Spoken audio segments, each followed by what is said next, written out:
is not fair for him to be in that weight class. They need to calibrate them scales. We don't know how he makes those that weight, all stuff. There is some kind of trickery going on in boxing that nobody wants to talk about. Ooh, he had beaten him once before in a controversial fight where Zoo was bleeding very badly. And before he fought him in a rematch, Zoo had been knocked out. So he beats Zoo, and then he beats, Thurman, who's been very inactive, moved up in weight, and was a huge underdog for those reasons. Do you want to be undisputed, or what's your ultimate goal in the ring? There was an idea of becoming undisputed at one time, but as of right now, it's so much politics. Look with the WB. I was already unified champion, but all these things that don't line up with us, you can't. It's a business as well. So if you're not going to work with me, I can't really work with you either. So boxing insiders have sparked controversy by accusing Sebastian Fundora of using unfair tactics in his clash with Keith Thurman. Rolando Romero went even further, insisting Fundora doesn't belong in that weight class and hinting at hidden tricks in boxing that few are willing to speak about. His bold claims have ignited a heated debate, dividing opinions across the boxing world. Think about the sustained beatings that he passes out. When he fights, it's the way he gets on top of people and just destroys them.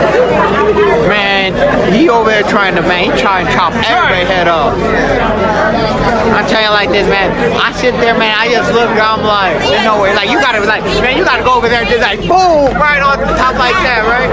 Hope for the best, A fan on X ignited controversy with a brutal take, calling Sebastian Fundora an unfair cheat code and arguing that fighters at 154 pounds can't be blamed for avoiding him due to his extreme height advantage. The comment quickly fueled a heated debate across the boxing world. Meanwhile, Keith Thurman suffered severe facial damage during the fight, raising eyebrows among fans who questioned whether standard gloves and power alone could cause such injuries. Speculation even surfaced about possible glove tampering, though nothing has been confirmed. Despite the damage, Thurman expressed frustration with the referee's stoppage, insisting he was still capable of continuing the fight. That conditioning, he's a volume puncher, and I think it's just that little bit of a press that he was putting on that, let that referee feel, the way that he felt to jump in. But, he was pressing, he was opening up, he was starting to throw wide, and that's where, the veteran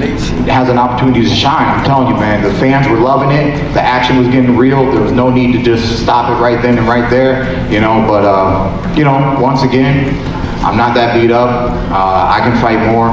And we'll see what happens, man. But it was a good fight. I wanted a great fight, and I think if it went just a few more minutes, something great would happen. Or maybe I would have got dropped, and then, at the end of the day, I can accept. Sebastian Fundora is reportedly hesitant to pursue undisputed status, believing other sanctioning bodies may not offer him the same level of protection as the World Boxing Council. As a result, he remains closely aligned with the WBC, prioritizing its backing over chasing multiple belts across different organizations. I'm comfy with the WBC. I still think I'm recognized as the best. I think I'm the best. So, let's just make these... A fan on X fired off a harsh critique, claiming Fur is a hater, and accusing him of hiding behind a calm tone while pushing what they called fraud narratives, fueling even more heated debate within boxing circles. Meanwhile, Sebastian Fundora dismissed the noise, insisting his success came down to relentless preparation. He revealed he's been grinding in camp since August, a level of dedication that, in his view, made the dominant performance against Keith Thurman possible. Happy with my performance, of course. I think it was a great performance. Just a lot of training in this camp. But we've been training for him since August of last year. So, it was unfortunate that we couldn't fight in October, but we stay training, we stay getting ready for this former Hall of Famer and show tonight. I take my hat off to Keith. Of course, he's a great former champion. Like I said, a future Hall of Famer for sure. But no, we trained very hard for this fight, and we made sure that we crossed our T's and dotted our I's, so that performance from him wouldn't be nothing crazy for us to handle. I'm very comfortable with the WBC. I've been saying this over and over again. I'll fight these guys. I'll unify with these guys, but I'll probably drop the belt. Bernie the boxer criticized Sebastian Fundora's decision-making, arguing he should have faced a different opponent. With multiple options on the table, Bernie believes Fundora chose Keith Thurman because the matchup heavily favored him, creating a gap that was simply too overwhelming. Keith Thurman, bludgeoned, battered, bruised, didn't knock him down, but did everything else. Man, talk to us about the matchup. Keith Thurman had a hill to climb. You know what I'm saying? That's the thing with Fundora. And man, that layoff didn't help him. Like I was just telling my boy Ramon, I was thinking he should have fought old boy first. Should have fought Charlo first. I would like to see that first. Maybe scrap the whole thing. You know, they tried to make this thing twice and it didn't go. So I think they Fundora should have been held up. He should have been put with somebody else. Even though I think he hurt himself the second time. So the first time Keith Thurman hurt himself, and then the second time, boom, and then old boy hurt himself. But Allegations surrounding Sebastian Fundora aren't new. Teddy Atlas reminded fans of Fundora's brutal fight with Tim Tszyu, where Tszyu suffered a severe head wound that affected his vision. At the time, similar suspicions surfaced, with some questioning Fundora's gloves and tactics, adding fuel to ongoing controversy. But before we go too crazy, remember the guys that he's beaten recently. He beat Costas, he beat, what's his name, Zoo. He beat Zoo, who he had beaten once before in a controversial fight where Zoo was bleeding very badly. And before he fought him in a rematch, Zoo had been knocked out. So he beats Zoo, and then he beats, Thurman, who's been very inactive, moved up in weight, and was a huge underdog for those reasons. So let him beat somebody maybe a little bit of a higher level of thought. Jose Benavidez Sr. sounded off on Sebastian Fundora's TKO win over Keith Thurman, emphasizing Fundora's youth and towering height advantage. He argued that Thurman's long inactivity and current form made it a poor matchup, highlighting a clear imbalance between the two fighters. To be honest, I already kind of knew that, Fundora super young right now, super tall, and Keith Thurman, at the end of the day, he was a great fighter, he was a good fighter, but he had a lot of tough fights, but, I thought Keith was going to give him a little bit of trouble, and take him to deep waters and test him a little bit. But, when Fundora threw the right hand the first time, he kind of got him, and, that's when like, oh, man, Fundora, I think it's too much for him. Fundora looked really good. He used his distance, his body shots, and straight punches and everything. I think, in my opinion, he looked really good. And Keith Thurman, he tried. And it was a great stoppage, in my opinion. It's good. When they stopped the fight and I saw his face, I was like, damn, it was a good stop. Boxing fan on X didn't hold back, calling the fight a ruthless mismatch that looked bad on paper, and even worse in reality, echoing growing frustration over the bout's imbalance. Meanwhile, Chris Algieri delivered a sharp breakdown of Sebastian Fundora's TKO victory over Keith Thurman. He highlighted Fundora's rare ability to land short uppercuts from long range, describing him as a dangerous puzzle Thurman simply couldn't solve. Algieri also pointed to Thurman's decline, citing inactivity, slower movement, and difficulty dealing with Fundora's massive reach. Reflecting on Fundora's early days, Algieri noted how he once looked awkward and unrefined, but has now evolved into a confident, disciplined fighter who effectively controls fights behind his jab, throwing nearly 44 per round in this matchup. He emphasized that Fundora never needed to shift out of first gear, calmly dictating the action with his jab and precise power shots until the stoppage. He throws a rear uppercut from long range. He throws a lead uppercut from mid range. So he's a wildly dangerous puzzle to figure out. And Keith had no answer. And I guess in hindsight, that's probably not that surprising.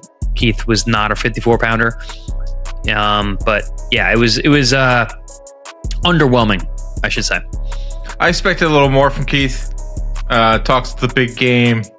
Had that illustrious run at 147, but ultimately, like I said, Father Time over one time. Father Time gets everybody. He just looks slow. The legs weren't there, and also you're fighting a guy like you said with the 80-inch reach, and is also knows how to use it now. That's what we're seeing from Fundora. Is first couple of fights of his career when he was fighting. Sebastian Fundora has transformed from a lanky, awkward prospect into a genuinely dangerous force in the ring. However, the boxing world is waiting to see him tested against elite-level opponents to truly gauge his greatness and cement his status among the division's best. Was impressive. The second Zoo fight is where I think now Fundora can settle in now, and this is like what he's going to be.